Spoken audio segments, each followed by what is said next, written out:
Assalamualaikum warahmatullahi wabarakatuh.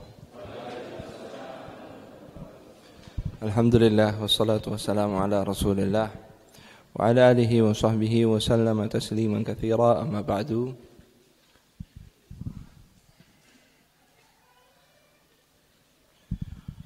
Pada kesempatan pagi hari ini, marilah kita bersyukur kepada Allah Subhanahu wa taala atas limpahan nikmat yang Allah Subhanahu wa taala berikan kepada kita, yaitu nikmatul Islam, nikmat iman, nikmat yang sangat besar yang harus kita syukuri. Allah Azza wa Jalla berfirman, wa in ta'uddu ni'matallahi la tuhsuha. Sesungguhnya kalau kalian menghitung nikmat Allah, tidak akan pernah bisa menghitungnya. Di antara nikmat Allah Subhanahu wa taala adalah nikmat la ilaha illallah Muhammadur Rasulullah.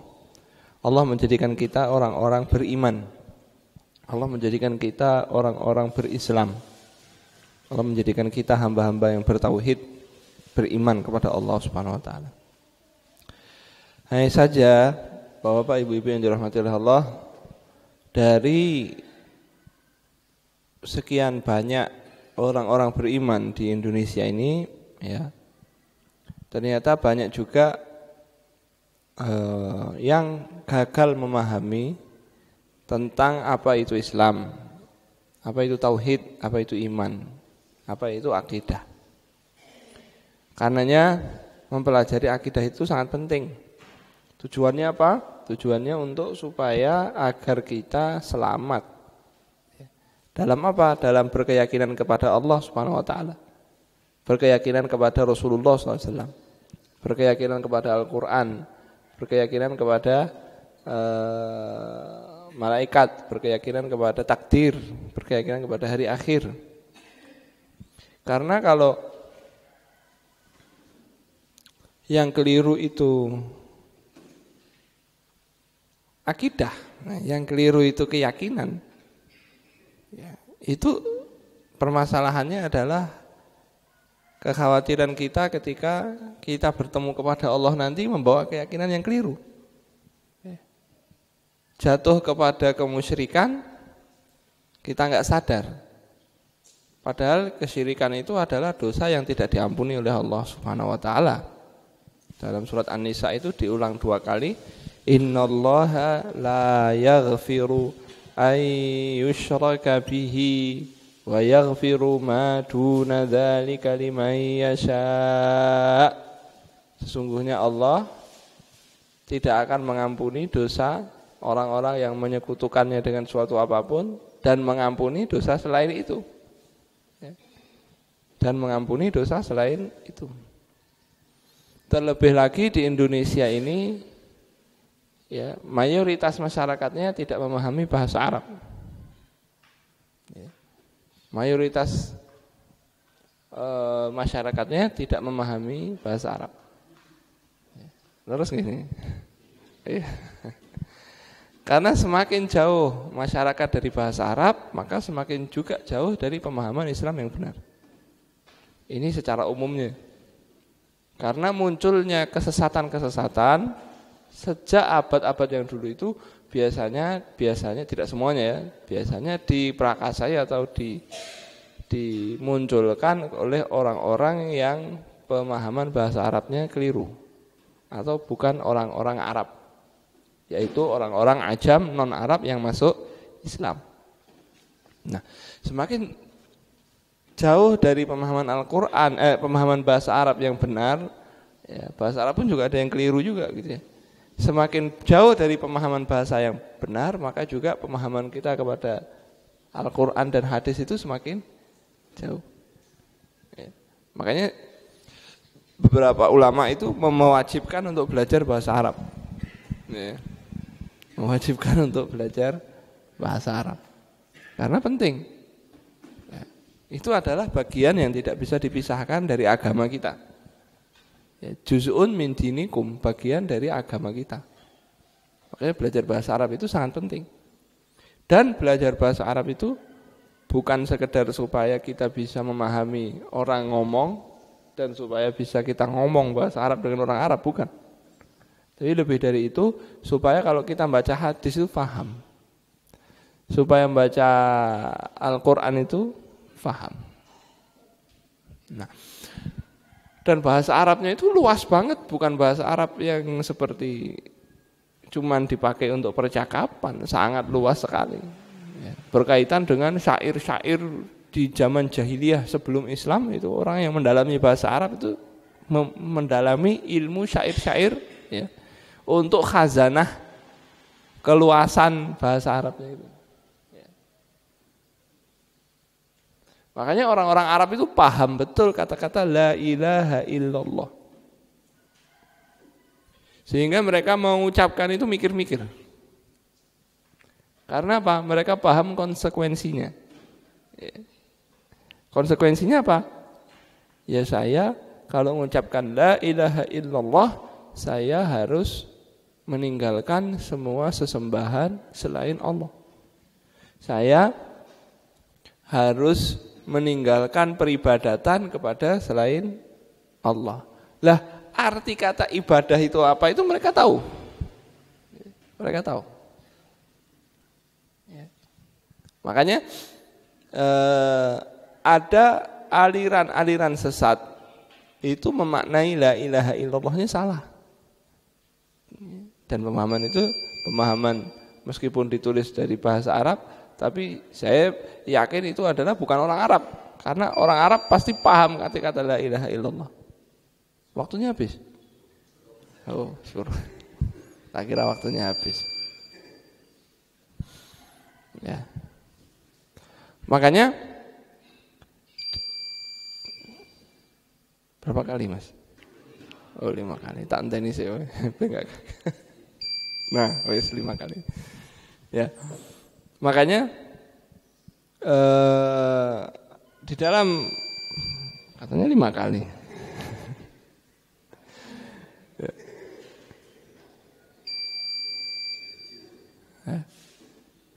Makanya saya baca di salah satu kitabnya itu. Saya baca di salah satu kitabnya itu. Dia menuliskan apa? Kata la ilaha illallah. Tidak ada yang disembah kecuali Allah. Ini keliru. Tidak ada yang disembah kecuali Allah. Dia memaknai bahwa orang-orang yang nyembah pohon, nyembah batu, nyembah apapun, itu hakikatnya dia menyembah Allah. Karena la ilaha illallah, tidak ada yang disembah kecuali Allah. Maka apapun yang disembah itulah adalah Allah. Makanya dia menuliskan juga meyakinkan pembaca tentang pemahaman itu dengan memberikan contoh. Maka orang-orang yang menyembah pohon atau apapun, hakikatnya dia itu adalah menyembah Allah. Nah kan parah, ya. Kan fatal. Syirik jadi tauhid. Nah dia kalau ketemu sama Allah Subhanahu Wa Taala nanti membawa pemahaman bahwa nyembah pohon adalah nyembah Allah, betapa marahnya Allah Subhanahu Wa Taala. Betul nggak? Ya.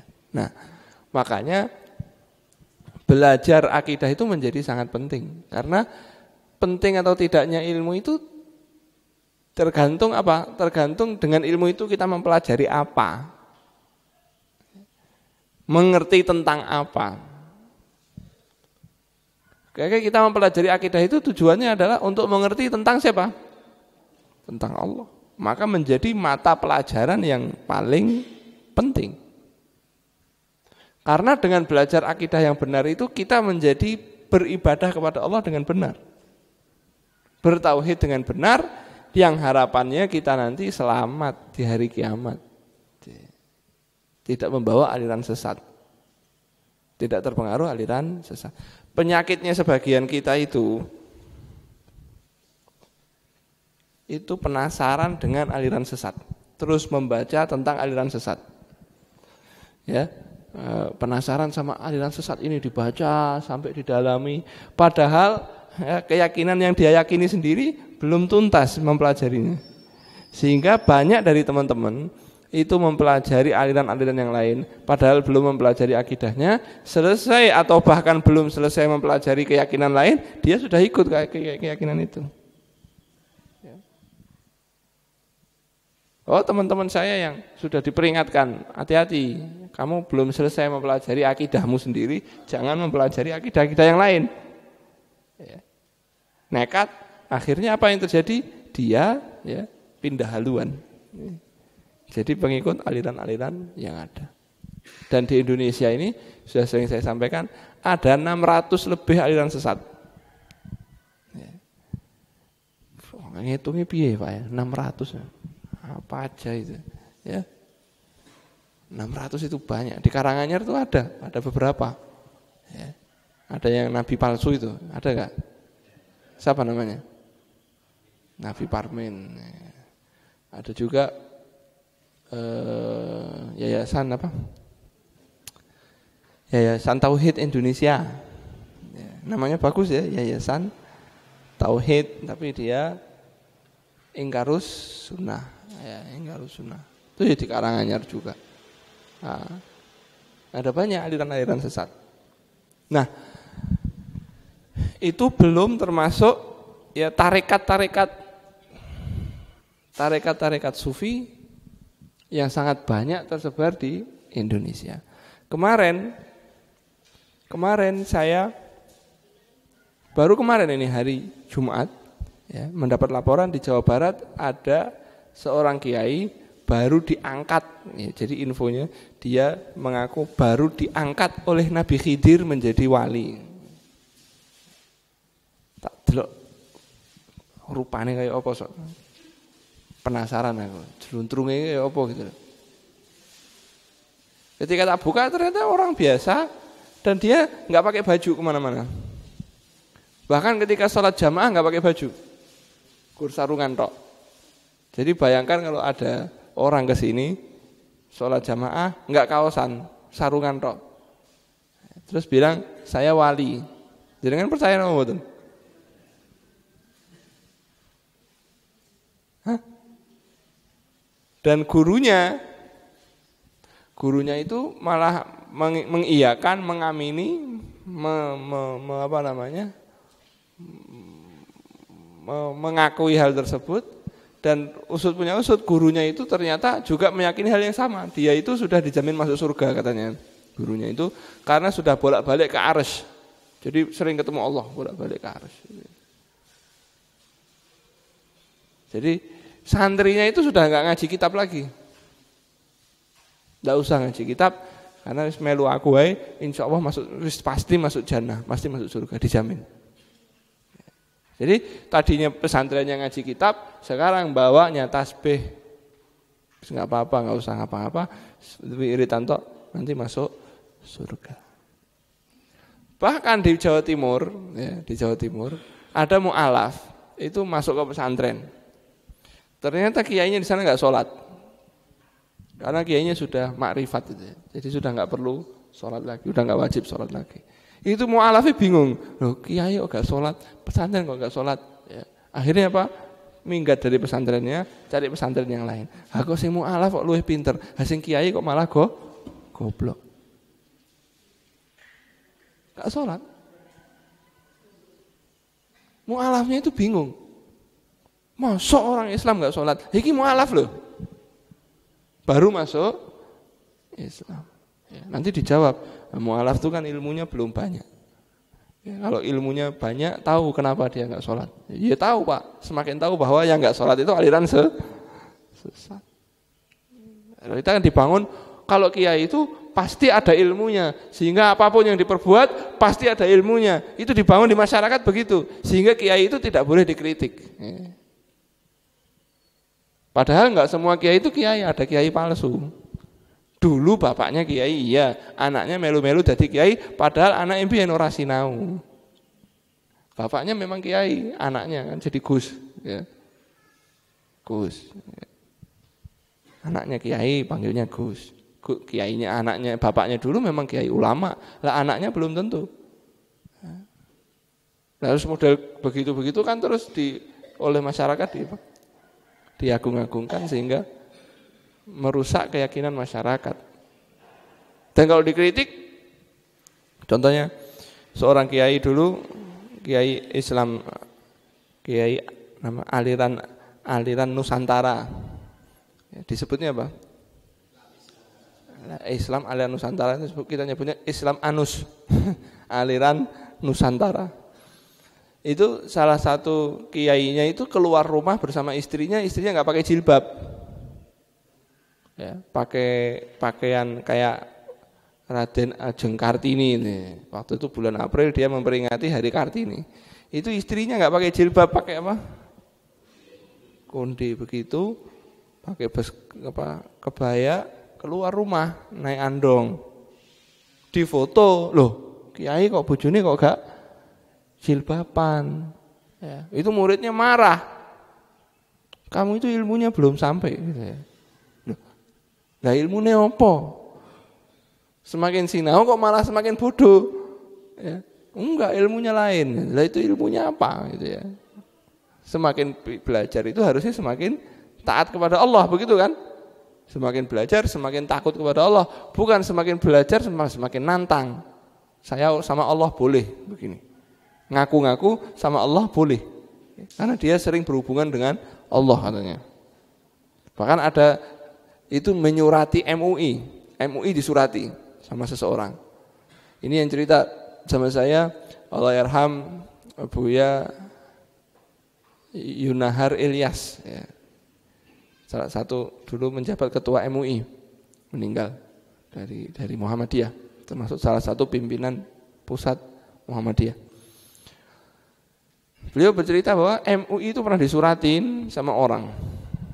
Dia cerita begini, suratnya itu intinya dia meminta ulama-ulama itu berkumpul. Ayo kumpul. Ngapain? Ya, nanti silahkan kalau ada tentang Al-Quran yang nggak paham, nanti tanyakan kepada saya, nanti tak tanyakan kepada Allah, nanti tak kasih jawabannya. Gitu. Oh ngedan gitu ya.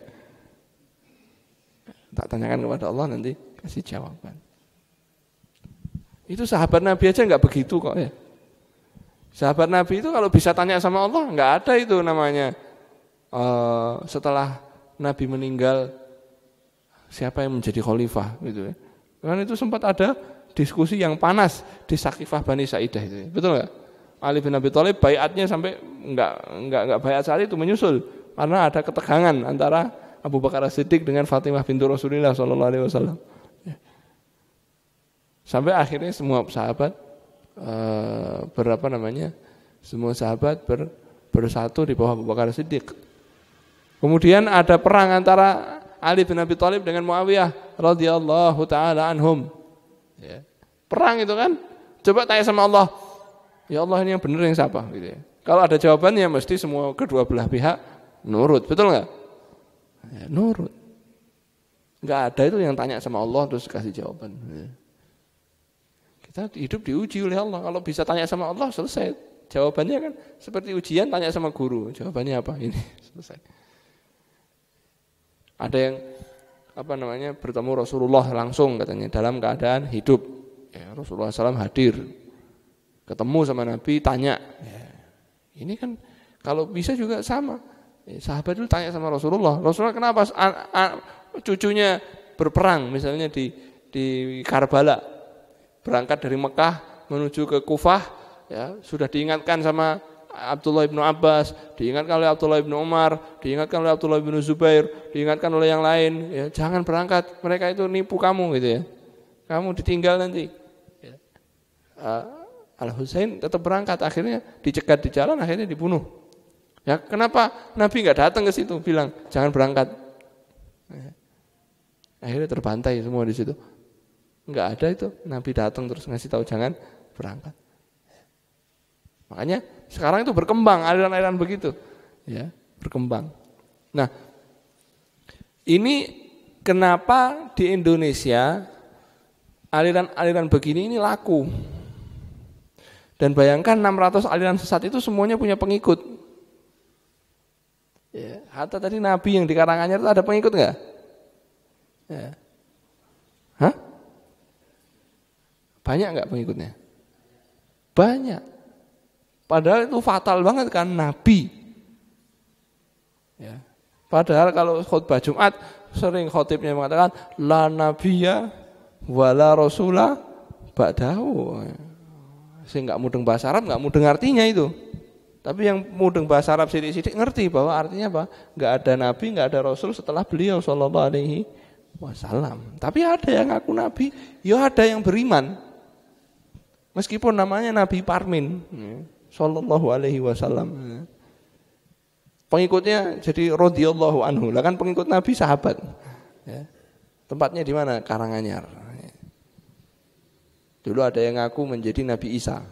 Ya, jadi ngakunya keren, Pak. Ngaku jadi Nabi Isa. Ya. Turun di Cirebon. Ya. Jadi ada yang ngaku Nabi Isa, saya disuruh Allah turun karena umat sudah bejat. Padahal Nabi Isa turun itu bukan di saat umat sudah bejat. Malah ketika turun di hadisnya itu malah sudah ada Imam Mahdi. Ya enggak?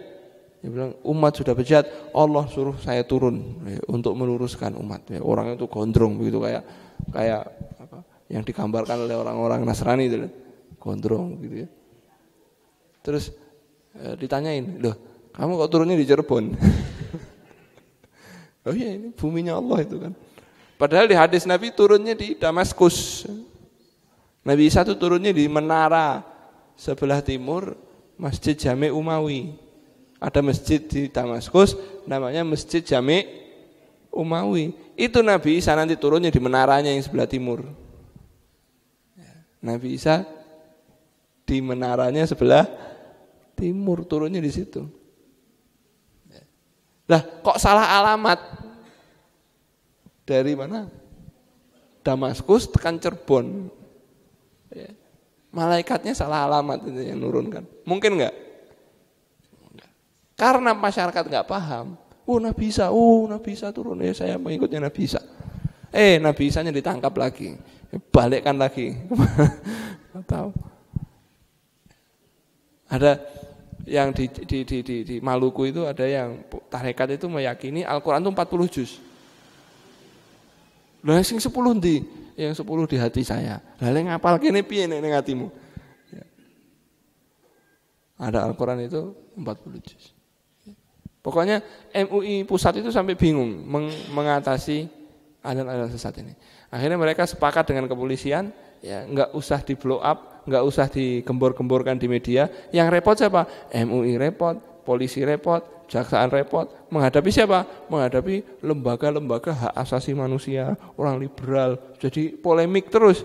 Akhirnya MUI bilang, udah gini aja Pak, nanti saya laporkannya orang gila aja. Oh iya, betul. Begitu muncul aliran itu, lapor polisi. Pak polisi ada orang gila itu, oh ya, tangkap, ya, bawa ke rumah sakit jiwa. Ya, gaun yang kentingan itu ya, wes nyoh. Terus dia bilang saya bukan orang gila. Nanti dokternya bilang apa? Enggak ada orang gila bilang saya gila. Udah masuk aja. Enggak usah berita, enggak usah apa, pokoknya gila. Makanya sangat penting banget buat kita itu untuk mempelajari akidah. Karena dengan itu kita bisa ngerti mana yang benar, mana yang salah, mana yang lurus, mana yang belok. Sehingga kita bisa berhati-hati untuk diri kita dan juga untuk keluarga kita. Ada juga saya melihat foto seorang bapak-bapak dan ibu-ibu pasangan, ya, ibunya itu pakai jilbab besar. Itu pergi ke Punden. Punden tahu ya pundennya? Batu yang dipakai untuk penyembahan orang-orang Hindu Buddha zaman dulu itu loh. Itu dia ke Punden minta berkat supaya dapat keturunan. Karena sudah sekian puluh tahun nggak dikasih keturunan. Itu pakai jilbab datang ke sana. Ya. Mengerikan sekali. Belum lagi sekarang ada aliran namanya Ahmadiyah yang mulai SKB 3 menterinya mau dicabut. Ya, surat kesepakatan bersama 3 menteri tentang pelarangan Ahmadiyah itu mau dicabut. Ya. Menteri Agama hari kedua atau hari ketiga setelah dilantik itu langsung membuat statement bahwa akan mengafirmasi, ya maksudnya mengafirmasi itu memberikan perhatian khusus dan perlindungan kepada 2 kelompok yang disebut, yaitu Ahmadiyah dan Syiah. Ahmadiyah dan Syiah. Ahmadiyah itu pengikutnya banyak loh Pak. Saya nggak tahu di sini ada nggak pengikutnya di Karanganyar ini. Ya, tapi memang pengikutnya ada di mana-mana. Ya. Belum lagi kalau aliran-aliran yang ya, Saya lihat di Jawa Timur itu masjid itu Jumatannya 2, lantai 2 dan lantai 1. Jadi sak masjid ya, Jumatannya 2, lantai 1 ada Jumatannya, lantai 2 ada Jumatannya. Ya. Ternyata lantai 1 itu orang-orang NU, lantai 2 orang-orang LDI. Ada tulisannya Pak. Jadi sak masjid mungkin daripada tawur sampai lantai 2, saya lantai 1 gitu ya. Akhirnya 2 jamaah. Ya. Itu sampai cari sak dunia ya baru ada di sini aja. Ya. Belum lagi aliran-aliran, banyak sekali Kak mau cerita itu Pak. Itu ada yang sholat 2 bahasa. Ya. Kemarin baru saya dilapori di Jawa Barat ada aliran baru kemarin juga saya dilapori, sholatnya itu 4 arah. Jadi kiblatnya itu sholatnya itu sujudnya ke 4 arah mata angin. Ya, habis sujud ke utara, sujud ke selatan, sujud ke barat, sujud ke timur. Ya. Akhirnya sama Pak Lurah dilaporkan polisi, padepokannya dibubarkan. Ya orang gila itu tadi. Ya, orang gila itu tadi.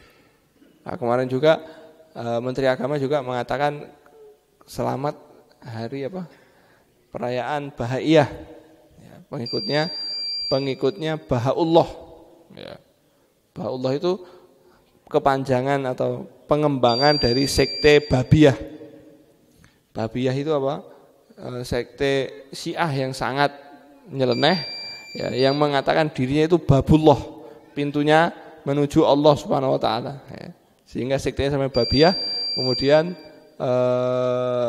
salah satu pengikutnya namanya Bahaullah, ya, itu membuat sekte sendiri, ada kitab sucinya sendiri, ada aturan penyembahannya sendiri. Ya. Lah kenapa kok dilarang? Ya karena dia itu, saya bukan mengatasnamakan Islam. Iya, tapi kamu orang yang membaca, orang yang melihat akan mengira kamu itu sempalan atau bagian dari Islam. Makanya dilarang oleh Pak Soekarno, itu dilarang di peraturan pemerintah tahun 1976 atau 67 ya itu ya. Itu peraturan bahwa sekte-sekte keyakinan-keyakinan selain 5 itu nggak boleh. Nggak boleh ada. Makanya waktu itu perkembangan mereka nggak sedahsyat sekarang. Dilarang betul Pak. Ya, apalagi setelah didirikannya Majelis Ulama Indonesia oleh Pak Harto itu, maka betul-betul aliran-aliran sesat itu bisa dibendung. Bisa dibendung. Nah kemudian undang-undang itu dicabut. Oleh siapa yang mencabut? Presiden ke-4. Berapa? Ke-4 ya? Apa ke-5? Presiden Abdurrahman Wahid atau Gus Dur. Undang-undang itu dicabut. Sehingga memang efeknya adalah dia itu tidak diakui tapi tidak dilarang. Ya, kayak keyakinan Bahaiyah, keyakinan apa yang aneh-aneh itu tidak diakui. Maka di KTP agama strip. Cuman garis tengah strip gitu Pak. Enggak ada agamanya. Enggak ada ditulis agama Bahaiyah, enggak boleh. Karena bukan agama yang diakui di Indonesia. Tapi juga keberadaannya tidak dilarang. Jadi enggak diakui, enggak diizinkan, tapi enggak dilarang. Lah, tidak dilarang itu sama dengan tidak dilarang itu sama dengan diizinkan, betul enggak? Sama dengan diizinkan untuk beraktivitas di Indonesia. Yang jadi korban siapa? Orang awam. Orang awam suruh ngaji susah. Begitu ngaji nih kiai ini cuman membawa hal-hal yang umum, tidak mengupas hal-hal yang penting-penting ini. Begitu diajak ngupas yang penting, jamaah wegah.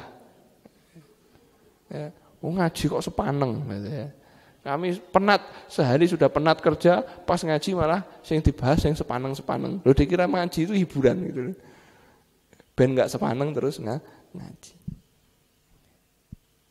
Makanya belajar akidah itu sangat penting, karena buahnya adalah Ya, buahnya adalah kita bisa mengerti keyakinan yang benar supaya kita ikuti dalam proses perjalanan kita menuju Allah Subhanahu wa taala. Sekarang dalam proses perjalanan kita menuju Allah, kita meyakini Allah. Kita yakin enggak Allah itu, kita beriman kepada Allah enggak? Beriman. Kalau enggak beriman kita enggak akan sholat, betul enggak? Nah pertanyaan saya, bagaimana cara beriman kepada Allah? Ternyata banyak yang keliru. Meskipun secara umum dia sudah meyakini yang benar, tapi kadang-kadang caranya bagaimana toh itu ya enggak apa namanya? Enggak tahu. Karena akidahnya orang awam ini ya orang awam yang belum ikut aliran macam-macam itu ya. Orang-orang awam itu biasanya malah akidah yang benar itu ya itu. Ya. Tanya. Gimana corona pasarnya sepi, pasrah karo sing dhuwur. Gitu kan? Dia meyakini itu. Allah ada di atas itu sudah. Orang awam sudah meyakini itu. Secara fitrah. Kemudian orang awam melihat orang ngasih sesajen ke punden, mau enggak? Ya. Kalau belum kena aliran kejawen enggak mau itu. Mau Islam kok koyo ngono gitu ya. Ora itu. Padahal enggak pernah ngaji. Tapi kalau sudah kena pengaruh, biasanya ikut. Ya. Maka orang-orang awam ya akidahnya malah simpel dan itu yang apa? Ya, awamul muslimin ya, orang awam orang Islam, bukan orang awam yang sudah terkena pengaruh keyakinan-keyakinan yang macam-macam gitu ya. Maka pelajaran akidah itu penting karena satu, akidah itu apa? Ya. Akidah itu dari kata-kata aqada. Apa itu aqada? Yaitu mengikat. Mengikat erat.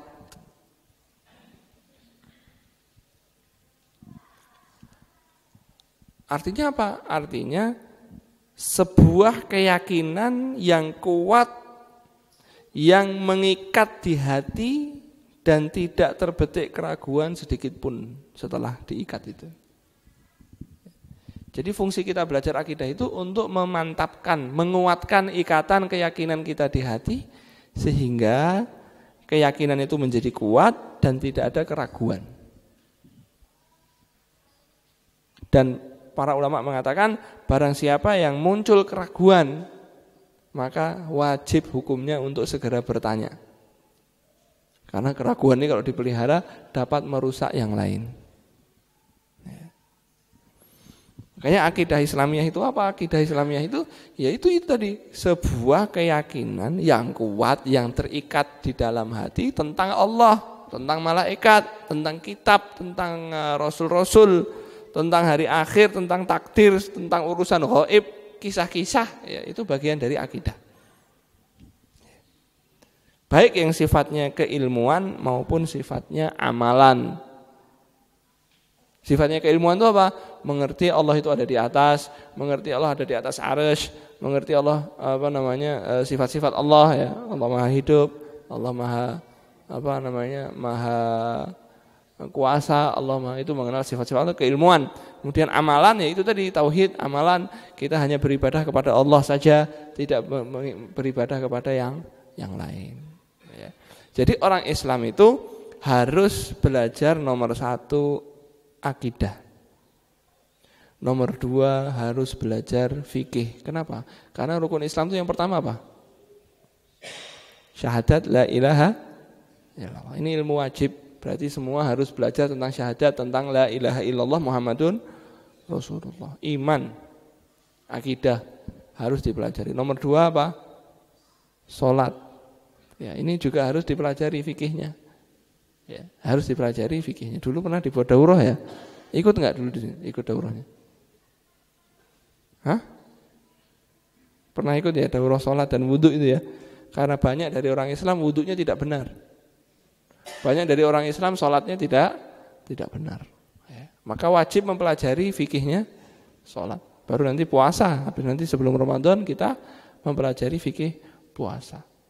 Nanti orang yang kaya wajib belajar fikih zakat. Yang enggak kaya wajib apa enggak?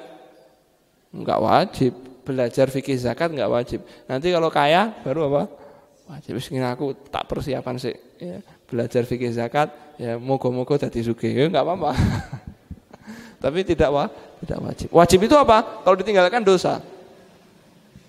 Di antara fikih sholat itu kan ada Al-Fatihah. Ya enggak? Kalau Al-Fatihahnya keliru, sholatnya enggak sah. Berarti belajar surat Al-Fatihah itu hukumnya apa? Wajib. Ya. Kalau enggak belajar berarti dosa. Surat lain hukumnya apa? Tidak wajib. Bukan berarti tidak usah loh ya. Kadang-kadang kita meyakini atau memahami kata-kata tidak wajib itu menjadi tidak usah. Ya. Itulah ikhwan fillah rahimakumullah.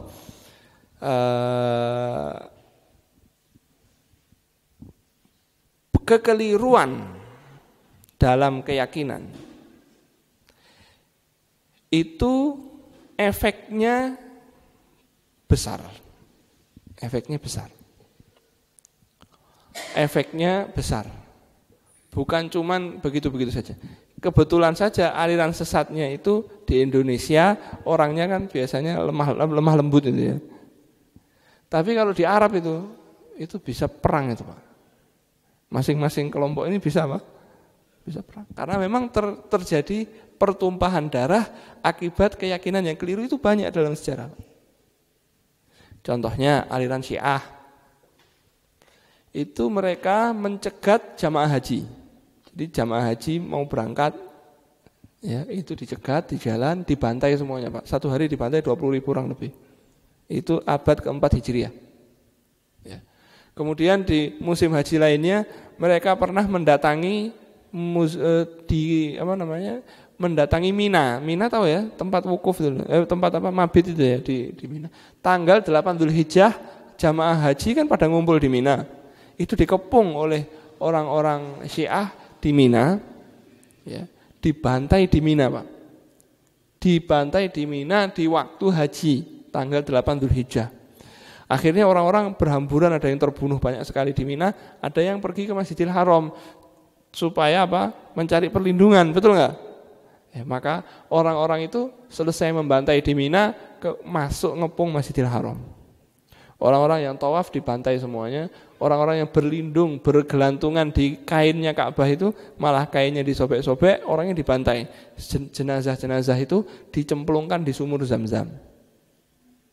Jadi dibuat nutup sumur Zam-Zam. Itu kejadian di abad ke-4 Hijriah juga. Pemimpin pasukannya namanya Abu Thohir, menek ke Ka'bah, naik ke atas sambil bilang, mana burung ababil dulu katanya datang melindungi Ka'bah. Mana sekarang saya tunggu gitu ya. Itu orang Yahudi aja nggak berani begitu. Orang Nasara aja nggak berani begitu. Ya, aliran sesat berbahaya. Di zaman Ali bin Abi Thalib muncul aliran Khawarij namanya. Muncul aliran Khawarij. Aliran Khawarij ini dia mengkafirkan Ali bin Abi Thalib. Dia mengkafirkan Muawiyah. Jadi Ali dan Muawiyah berperang, Ali dikafirkan, Muawiyah juga dikafirkan. Yang pro sama Ali kafir, yang pro sama Muawiyah kafir. Sing ora melu-melu yo kafir. Kamu pro siapa? Saya enggak ikut Ali, enggak ikut Muawiyah. Berarti kamu enggak mengkafirkan Ali? Enggak mengkafirkan Muawiyah? Enggak, yo kamu kafir juga. Akhirnya itu kelompoknya besar, jumlahnya 8.000 orang. Kemudian didakwahi, diutuslah Abdullah bin Abbas ya mendakwahi mereka, 4.000-nya tobat. Ya, tinggal 4.000 pasukan. Ya, akhirnya karena mereka itu pasukan dan menyerang, membunuhi orang. Dengan mereka mendekatkan diri kepada Allah dengan membunuh orang. Ngeri kan? Ya, dapat pahala membunuh orang kafir. Padahal yang dibunuh orang Islam. Itu sampai seorang perempuan itu dibunuh, sebelum dibunuh dibilang ittaqillah, saya mengandung di perut saya ada apa?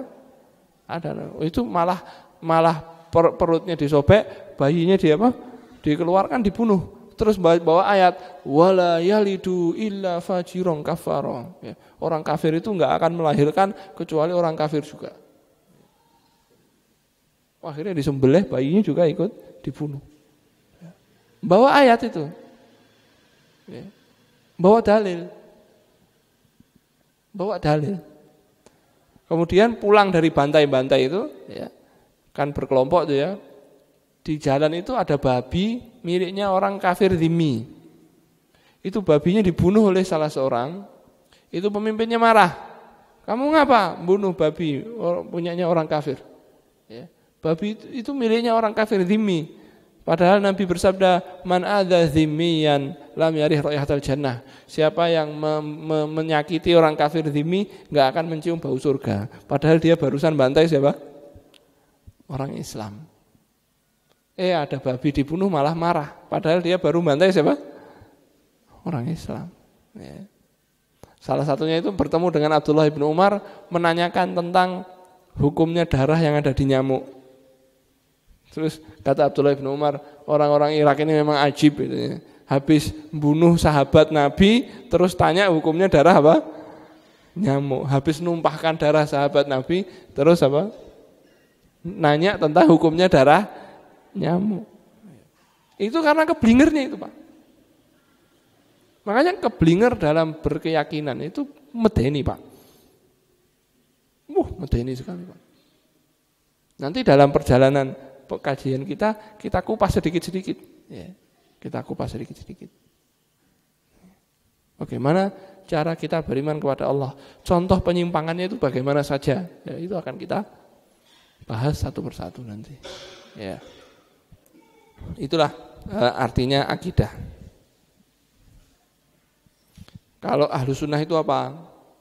Kan mesti kalau akidah ditambah ya apa? Ahlus Sunnah. Apa itu Ahlus Sunnah? Ya. Itu kita insya Allah akan sampaikan di pertemuan yang akan datang ya. Apa itu Ahlus Sunnah? Apa itu salaf? Ya. Kan mesti ada kan kata-kata salaf. Kemudian ada yang menyebutnya salafi. Ada salafiyah, ya. Itu apa salafiyah, apa itu salafiyah, apa itu salaf. Kemudian apa itu Ahlus Sunnah, ya. Kemudian sunnah itu apa, sehingga kita bisa membahas hal-hal yang penting, sumber-sumber akidah. Itu kita akidah itu sumbernya apa, itu kita akan pelajari juga. Baik. Ada pertanyaan mungkin? Kami persilahkan kalau ada yang mau bertanya.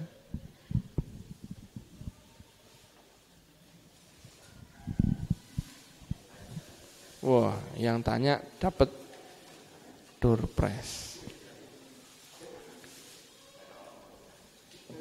Pengajian disuguhi, sing teko ya di kayak door prize. Ya. Ngono kudune ngisi kotak infake akeh Pak ya.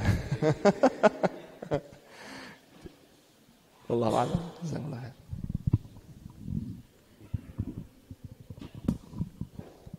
Demikian kajian. Kemudian sebelum seperti biasanya bagi yang bisa menjawab pertanyaan dari Ustaz Faiz nanti ada door prize-nya. Ya,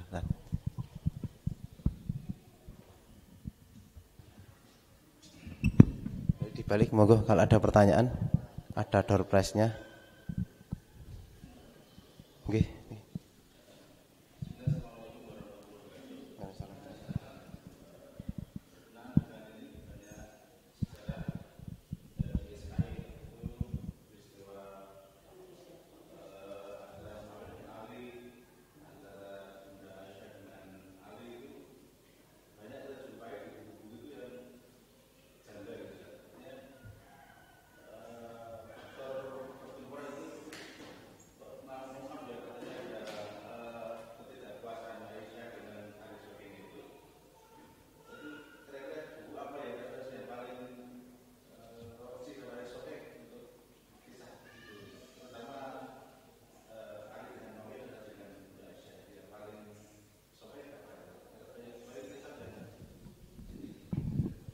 Baik, nah, ini sebetulnya dalam akidah ada bab menyikapi perselisihan di antara para sahabat. Intinya para sahabat itu berselisih, iya. Kemudian inti sebabnya adalah apa? Inti sebabnya adalah pembunuhan Utsman ibnu Affan radhiyallahu anhu. Hanya saja dalam masa-masa itu banyak sekali periwayatan yang tidak benar. Abu Mihnaf itu banyak meriwayatkan kisah-kisah tentang yang terjadi, imma riwayatnya palsu, imma riwayatnya ceritanya benar tapi ada penambahan kisah, imma kisahnya itu benar. Lah kalau benar mereka itu ma'dzur, diberi uzur, salah ijtihad. Orang yang berijtihad itu dapat 1 pahala kalau salah. Kalau yang benar dapat berapa? 2 pahala. Dan kita tidak membahas siapa. Aisyah ini kok memerangi begini malah menjelekkan. Enggak boleh. Enggak boleh. Muawiyah itu memerangi Ali malah begini malah menjelek-jelekkan Muawiyah. Itu enggak boleh. Makanya Muawiyah radhiyallahu anhu itu buat kita Ahlussunnah wal Jamaah itu sebagai ujian. Sebagai tes. Tes itu apa, Pak? Pokoknya kalau ada orang ngisi pengajian kok nyebut Muawiyah dengan tidak membuat radhiyallahu anhu menyebutkan itu atau menyebutkan dengan nada miring, maka dia itu adalah orang sesat. Dibuat tes. Bagaimana sikapnya dia kepada Muawiyah? Bagaimana sikap dia kepada sahabat Nabi SAW? Ada itu ceramah kiai. Kalau bedanya Ahlussunnah itu, kalau Ahlussunnah menerima semua hadis meskipun dari Muawiyah. Loh, kok meskipun dari Muawiyah itu gimana? Emang Muawiyah siapa? Bukan sahabat. Muawiyah sahabat Nabi. Nah, maka ada nada miring tentang Muawiyah, tentang sahabat Nabi. Maka hati-hati tentang terkait dai itu, terkait ustadz itu, terkait kiai itu, itu terindikasi atau tercium aliran sesat Syiah. Hati-hati. Itu yang pertama. Yang kedua, dalam membaca, meskipun itu kitab-kitab lama, Tarikh Tobari, kitab-kitab lama, kitab-kitab turos lama, kitab-kitab induk dalam sejarah, tapi memang periwayatannya itu harus dikaji ulang. Sehingga banyak buku sejarah itu berisi riwayat-riwayat yang sebetulnya bersumber dari kitab yang ada, memang betul kitabnya itu kitab sejarah, tapi periwayatan perkisah-perkisah di kitab itu tidak semuanya betul. Periwayatan kisah-kisah yang di buku itu tidak semuanya betul. Harus dikaji, namanya sanadnya. Benar enggak ini? Siapa sumber kisahnya ini? Karena di muqaddimah bukunya itu disebutkan, contohnya Tarikh Tobari ya. Dalam muqaddimah Tarikh Tobari disebutkan semua yang saya tulis di sini itu nukilan. Pokoknya ada nukilan saya tulis di sini. Kalau betul ya itu memang nukilan betul, saya nukilkan saja. Kalau salah ya itu saya nukilkan saja. Maksudnya ya kowe hati-hati ya ketika baca ya telitinen gitu loh. Saya cuman menyebutkan kisah seputar Ali bin Abi Thalib dan Muawiyah perangnya. Itu disebutkan semua. Ada yang benar, ada yang keliru, ya telitinen dhewe gitu loh. Yang penting sikap kita ketika membaca itu adalah kita tidak mengomentari ya tentang kejadian itu. Maksudnya ini sapa sing salah, sapa sing benar, sudah itu menjadi salah satu bagian dari sejarah yang dikisahkan saja bahwa ada perang namanya perang Siffin antara 2 sahabat Nabi yang berselisih. Loh kok berselisih? Itu ini sahabat kok suka perang? Itu. Maka ada kiai saking enggak sukanya dengan orang Arab, dia bilang apa? Kalau budaya kita, Islam itu menghargai budaya, mencintai budaya. Budaya Cina itu yuk kita apa? Itu kita junjung tinggi, artinya kita hormati. Kalau budaya Arab, yuk kita juga hormati. Terus dia nanya, budaya Arab itu apa ya yang harus dijunjung tinggi ya? Oh mungkin perang itu ya, mungkin perang itu ya. Saking bencinya sama orang Arab. Ya. Memang perang sudah sejak dulu memang terjadi fitnah. Memang politik ini rawan pertumpahan darah. Rawan pertemuan memang sejak dulu. Jadi perang antara Ali dan Ibunda Aisyah, yang Ibunda Aisyah bersama Tolhah dan Az-Zubair ibnul Awam, yang terkumpulnya 2 pasukan itu hampir perang, itu sudah selesai, enggak ada perang. Tapi orang-orang munafik Ya, melempar anak panah dari kemnya Ali menuju kemnya Aisyah, kemudian juga munafik yang ada di golongannya Ali juga sengaja melempar supaya apa? Loh, katanya sudah apa?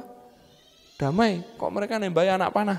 Kan nggak kelihatan. Ya, anak panah itu kan diterbangkan malam-malam kan juga nggak kelihatan. Akhirnya terus bangkit pasukan perang sendiri-sendiri sampai Ibunda Aisyah itu ditarget. Itu ontanya Aisyah itu radhiyallahu anha itu dipenuhi apa? Dipenuhi anak panah dan diincar, ya, ingin membunuh istri Nabi Shallallahu Alaihi Wasallam. Sehingga perangnya namanya perang Jamal. Perang Jamal itu apa? Perang onta. Maksudnya ontanya Aisyah radhiyallahu anha. Ya. Jadi begitu Pak. Ya, adiknya Mas, ya, yang besar. Soalnya pertanyaannya berat.